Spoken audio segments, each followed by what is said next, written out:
السلام علیکم ورحمت الله وبرکاتو. قدرمنو په نوې ویډیو کې به تاسو سره وښیم چې څنګه کولی شئ تاسو که د چا زیږی معلوموئ چې هغه تاسو ډېر په اسانه طریقې سره معلوم کړئ. مطلب تاسو به میپس ډېر کتلی وي خو هغې کې نن تاسو ته زه داسې میپ راښیم چې هغه به تاسو ته 3D لوکیشن ښایي.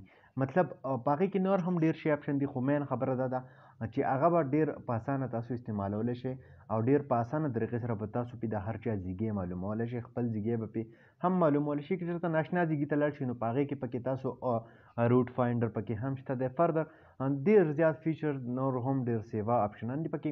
قدرمنو دغه ویډیو را سره تر اخره وګورئ.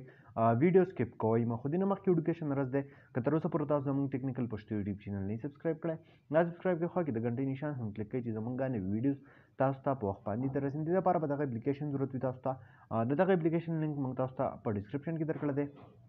دې نه علاوه کمنټس کې هم دغه لینک شته دی نو تاسو به سمپل دغه اپلیکیشن خپل موبایل ته را ډاونلوډ کړئ. دلته که تاسو ښکاري نو بالکل 3D کم ویوز چې دي ویو چې دی هغه ماته دلته کې شو کېږي. 3D ویو چې دی هغه ماته دلته کې ښایي. ټیک ته دا وګورئ تاسو دلته کې کم روډس چې دي یا هر څه چې دي ما سره خوا کې نو دغه ټوټل ماته دلته کې ښایي. دې نه علاوه د دې میپ کې تاسو ته چینجز کول غواړئ نو دغه چینجز پکې هم تاسو د دې ځای نه کولی شئ. تاسو وګورئ دلته کې هر څه تاسو ته ښه واضح ښکاري. دې نه علاوه تاسو خپل زیږي کم ویدر چې دی هغه پکې هم چک کولی شئ.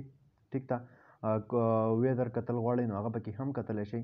دې نه علاوه که دې نه تاسو واپس راشئ ټیک ده دلته کې تاسو وګورئ دې هر څه نه تاسو واپس راشئ. صحیح ده. دلته کې تاسو ته به دویم ښایي په دې کې کم روټ چې دی. صحیح ده. فایند روټ مطلب تاسو یو ځیږي ته ځئ او تاسو ته د هغې لارې نه معلومي د هغه لار هم تاسو د دې په واسطې سره معلومولی شئ. فایند روټ یو آپشن پکې تاسو ته دلته کې میلاویږي. دا وګورئ روټ فایندر تاسو له دلته کې راکړی دی. سمپل په دې به تاسو کلیک وکړئ. تاسو چېرته تلل غواړئ نو هغه تاسو د دې ځیږي نه معلومولی شئ. دغه شانتې مای لوکیشن اوس تاسو یو ناشنا ځیږي ته لاړ شئ تاسو ته هغه ځیږی نه وي معلوم نو تاسو مای لوکیشن په ذریعې سره خپل لوکیشن چې دی هغه هم معلومولی شئ ډېر په اسانه طریقې سره. دا وګورئ دا اوس زما کوم لوکیشن چې دی کرنټ لوکیشن هغه یې ماله راواغستلو. همدغه شانتې ټریفک فایندر پکې هم شته دی.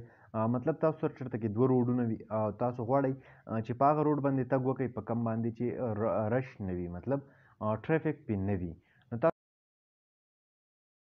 د دغه ټریفک فایندر په ذریعې سره به تاسو هغه زیږی هغه روټ باندې لاړ شئ کوم روټ کې چې تاسو ته دا وښایي چې ټریفک فایندر تاسو ته وښایي چې ټریفک شته دی او که نشته دی.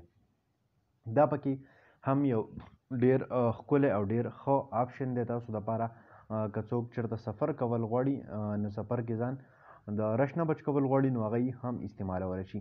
دې نه علاوه نیئر بای پلیسز مطلب تاسو خپل فوشه زیږونه کتل غواړئ چې نږدې څه زیږونه دي نو هغه هم تاسو کتلی شئ.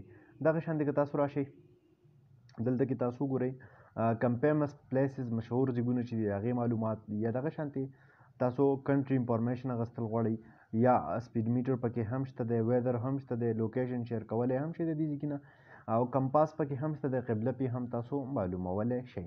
قدرمنو ډېر ښکلی اپلیکیشن دی. امید لرم چې خوښ شوی به وي. که خوښ شوی وي لایک یې کړئ.